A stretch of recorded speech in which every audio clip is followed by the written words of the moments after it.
Alright guys, welcome back to Eternal Darkness. I'm gonna get straight in there, I'm not even gonna wait. I've had too much of a break in between last time I played this. I need my daily dose of darkness. So, I was gonna mention something before I jump back in here, and I forget what it was. Oh yeah, that was it. Every time you load your save file, this is what you're greeted with. Wait for it. This screen will show up every single time you load up your game, and even to this day it still kind of creeps me out. Come on, go away, please. Okay, thank you. Alright, now what was I doing? Oh yeah. I cannot say what was the true beginning, nor am I sure of its end. So perhaps here is the best place to start. I am reminded of ideas I first encountered in Sir James George Fraser's book, The Golden Bough, a study in magic and religion. We are overwhelmed by a very human need to weave a web of meaning where there may be none. Since time immemorial, ancient peoples have dressed up their lack of knowledge as gods and demons. I have discovered that sometimes the fates of gods and mortals intertwine, and legends are born.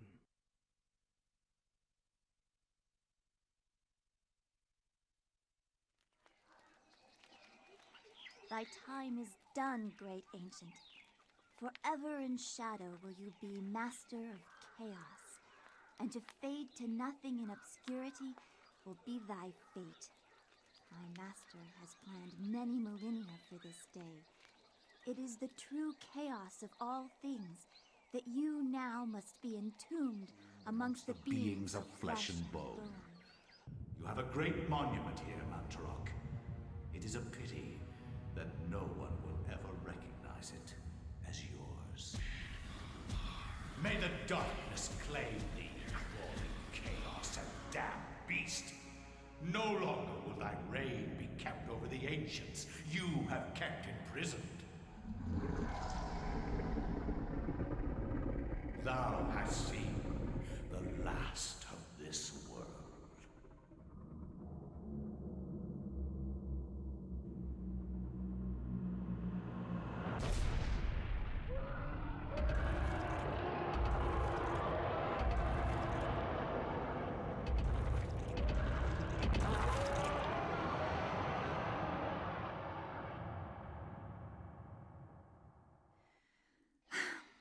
Not even these mythical fables can keep me amused. There has to be something to do around here. I only wish something that fantastic and of higher purpose could happen to me.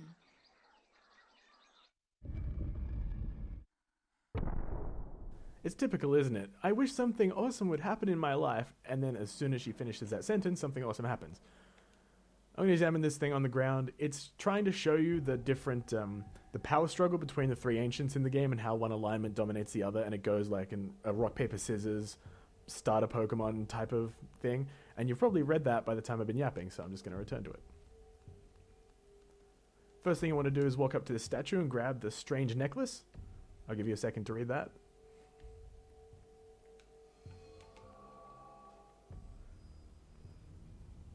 Taking that will close that door, but it's okay, you'll be able to open it pretty soon.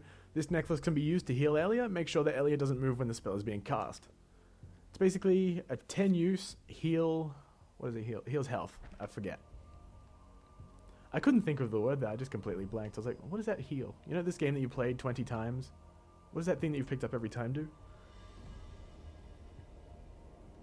Room full of zombies, again, no comment. Oh wait, there may be a comment. I think it's on the floor. Yeah, it's a floor comment. Cool.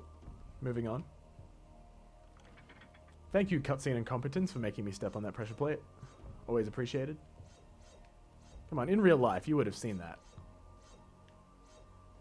Those balls of steel just running straight through the shortest interval between them two. Coming down. Nothing around here. Just zombies everywhere.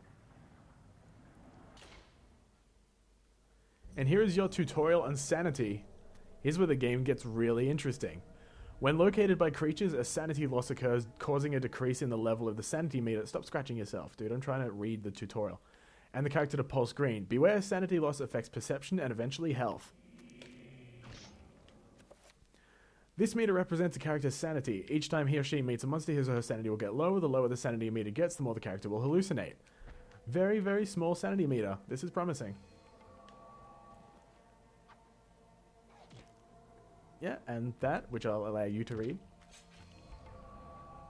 That zombie that I just killed is a Zelatath-aligned zombie. So its special ability is to have any severed limbs, including the head, replaced with a phantom version of that limb that can't be cut off and still acts like a normal limb. Pretty easy puzzle here, just extinguish the right candle and you win.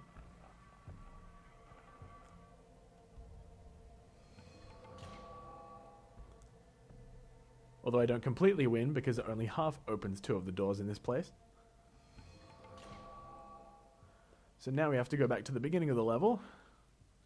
You'll be coming back here a few times, and there's going to be some backtracking in not only the levels where you come back in future chapters, but in, I think chapter 6 especially is one where there's a lot of backtracking. Whoa. Okay, well it didn't even matter. Haha, screw you. I'm going to allow my sanity to go fairly low. I don't think there's any way for me to recover it just yet. Now thinking back, I don't believe there is. So I'm going to show you a couple of the sanity effects if I get the chance.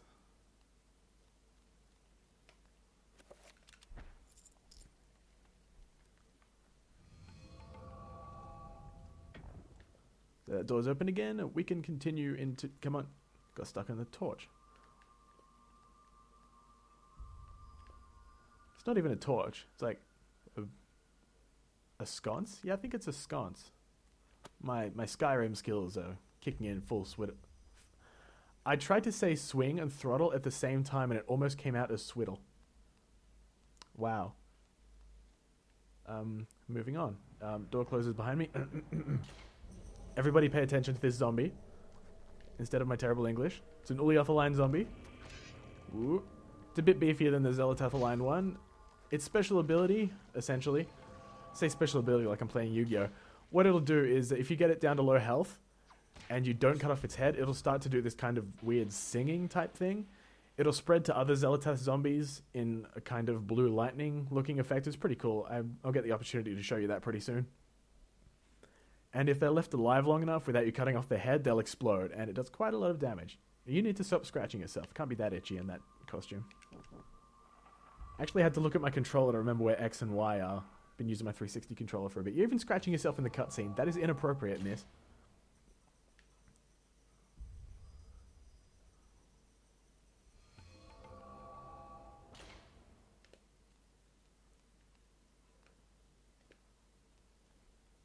You can usually sprint through these rooms, but there's occasionally some goodies. Actually, I've never been down this way before. Let's see what's here.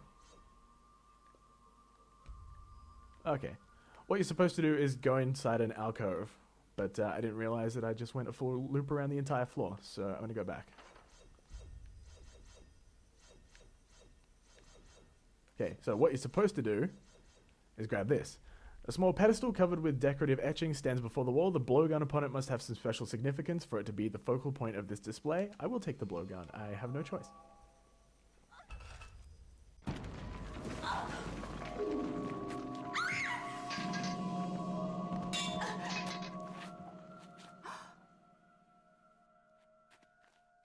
Secret passage in the temple.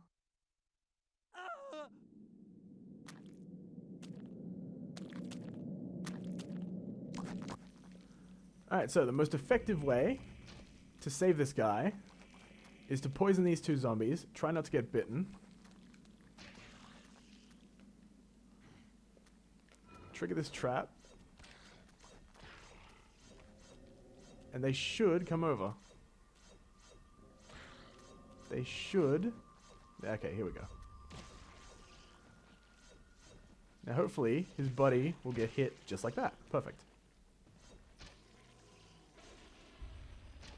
It's cool how you can perform finishing moves with projectile weapons like that. It's a blowgun. You wouldn't expect it to be able to finish something off like that, but it does. It's pretty cool. If you manage to save this guy, I don't know whether he has to not take damage, not die, or not take damage from enemies. Or sorry, from you rather. But if you... Oh, I actually forgot to do it this time. Whoops. Pick up the broken short sword. Go talk to him and he'll repair your short sword for you, assuming that he survives. / didn't take any damage. The guard is grateful for Elia for saving his... Wait, what? For Elia saving his life. In return, he offers to repair Elia's broken weapon as a gesture of thanks. Yes, I would very much like to repair that. Notice he uses a Mantarok-aligned enchant item spell. I'm going to switch back to that. And we shall continue past the pointy death. Obvious trap here. Pressure plate that I almost sprinted over.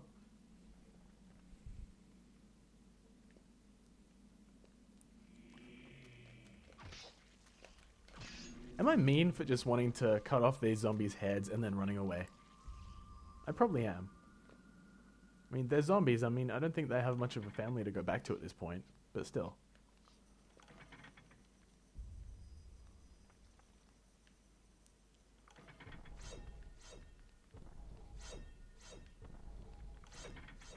The clench. I'm actually surprised I made it through that. And here you get to see a single Ulyaoth zombie fight 3 Chiturga zombies. I'm just going to sit back on the sidelines here and watch. Sir, this is not how this is supposed to go. Please pay attention to the other zombies that are also trying to molest you. Spoiler alert, the Ulyaoth zombie wins.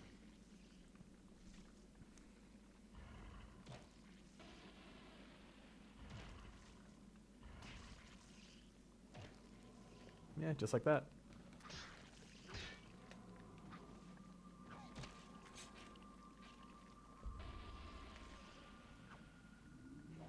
Sometimes the red ones tend to get back up.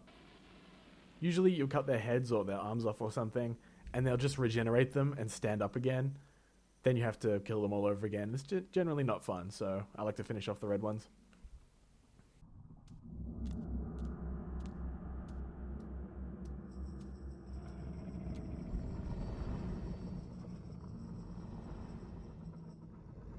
Stop. Don't go near it.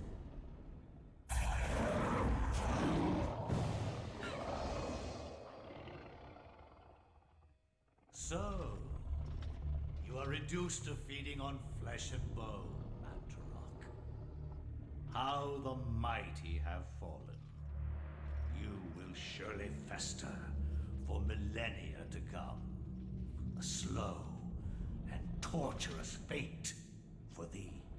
You had best leave, young fool, or you will find yourself as food for the dead god.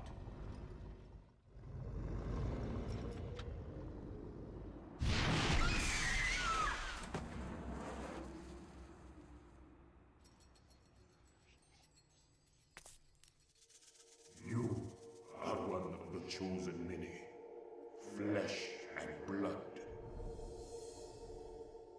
It is now your destiny to fight the eternal darkness. I give you a gift in return for an obligation. The gift is your life, sweet dancer. The obligation is this. You hold one of Mantarok's hearts, the essence of the corpse god. To some it is a source of great power. From those people, you must defend it, lest they use it to destroy what little brightness your world has left in it. Guard it well.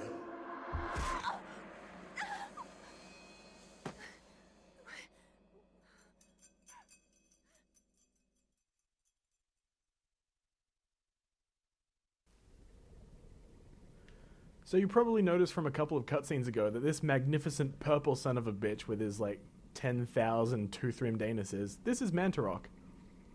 He kind of lines the majority of the floorboards. I can't imagine how this temple was even built. You kind of have to stand on him to put all this stone here. But yeah, this is Mantarok, and I definitely don't have a character in Bloodborne named Mantarok who uses like the cannon and a call beyond and the wheel and stuff like that, and I'm exhausted already from just doing a lap. Jeez, Ellie, you need to work out.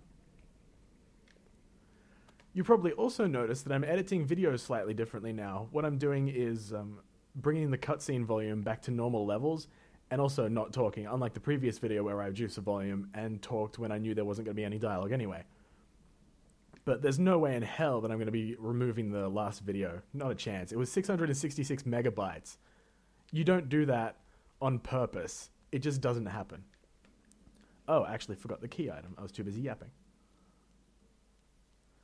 So what you're supposed to do, if you're not a dumbass like me, is grab the metal staff from the statue that was in the cutscene that I completely overlooked. Sure enough, metal staff in the arms of the statue. You would think it would be some kind of weapon, like a blunt bludgeoning tool. I could be a Ninja Turtle, but nope. It's a key item.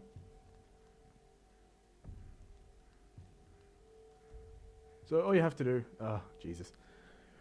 You really need to get into shape. I mean, you're a dancer, and you can run for like 30 seconds, and then you're done.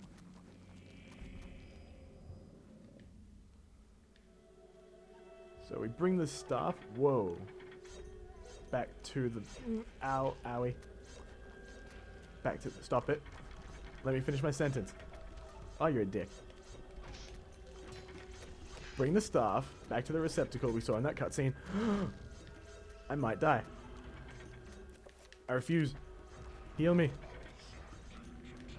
Nope, fuck you. Nope, fuck you. I'm taking your arm. Okay, no, I'm not. Nice swinging. If you get low on health, your character starts to stumble around and move a lot slower. And I think the music is starting to get a little bit screwed up too, because my sanity is getting low. I'll heal one more time. Yeah, I have a slightly different setup to the one that I used when I'm recording Resident Evil 5. I can actually directly hear the game, but on my TV, which I'm playing this on, I have to have the volume low so it doesn't bleed into the microphone. So I can't hear as well as I could before. My sanity is now at 0. This will be good.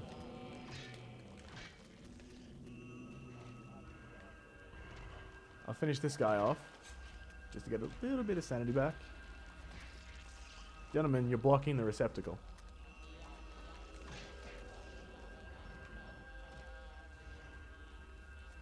And you're not the only one tilting your head to the right.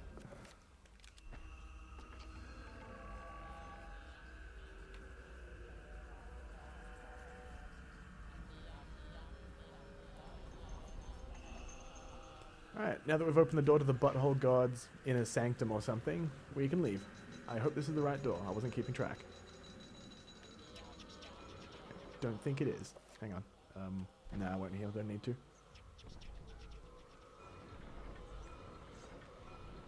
I'll just trigger every single trap while I'm going through here. Why not? Sounds like fun. Shit, I did go the wrong way. Damn it. I thought I went through that for a second, but no, it clipped me.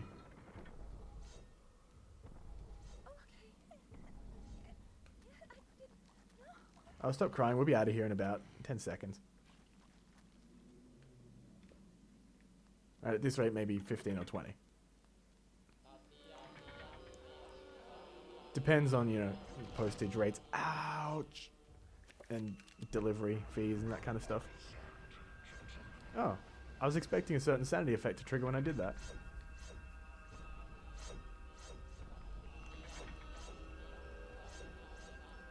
You'll definitely see it later on. Only happens when you heal. Oh, hi. No, I refuse. And there's the first sanity effect of the game. You're welcome.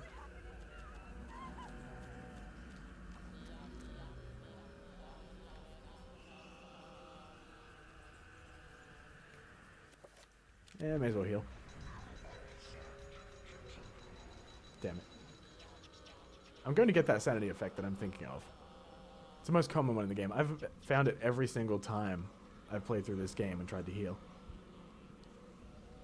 It's so common that I'm not even going to describe it. I'm going to leave the surprise for later on. But enter here and you win. Enter here and walk a bit further, then you win, is what I totally meant to say. Fool! You should have run. Instead you will die. Where is the essence of Mantarok?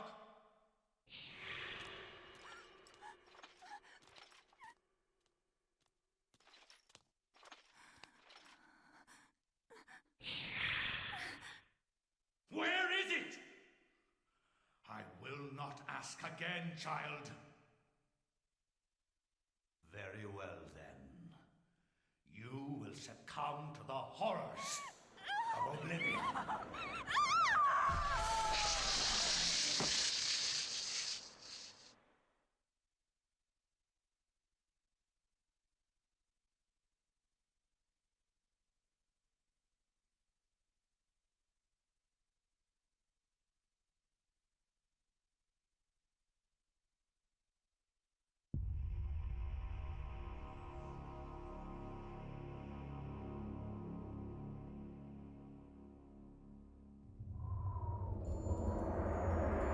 Now that that chapter's done, it's unlocked this, and we solve this puzzle to get the next chapter page. Get used to this, it's a very recurring pattern. A small shrine of candles. Their placement appears to be very deliberate, corresponding to etchings on the table and an illustration upon the wall. Some of the candles have been lit. You mean all the candles have been lit? Silly game and its vague words. You can probably guess what's in that tube. I kind of mentioned it like 10 seconds ago.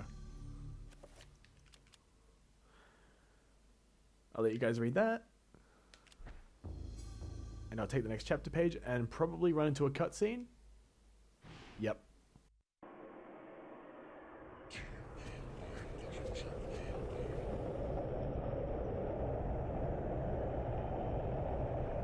Your presence is long missed, my liege. I feel that my power is weakening from your absence. Yes, your power flows from me. Without me, you are nothing. My meditations reveal a flaw in our plan. There is no flaw. Mantarok and the others move too slowly to counter our preparations. Once Mantarok is bound, its death will be prolonged for 1,000 years. Its fate will assure that the balance of power over the opposing ancients will remain in our favor. And with the Keeper nullified, my power grows stronger still. And what of its essence? Mantarok has employed others to defend it. It is of no matter, for the power I will wield upon my return will crush all that oppose me. Enough of this. What of this Charlemagne the Frank? Is he still a concern? His undoing has been planned in intricate detail. Those most loyal to him will be instrumental in his death. Nothing short of a miracle will keep him alive. And there hasn't been one of those for a long time.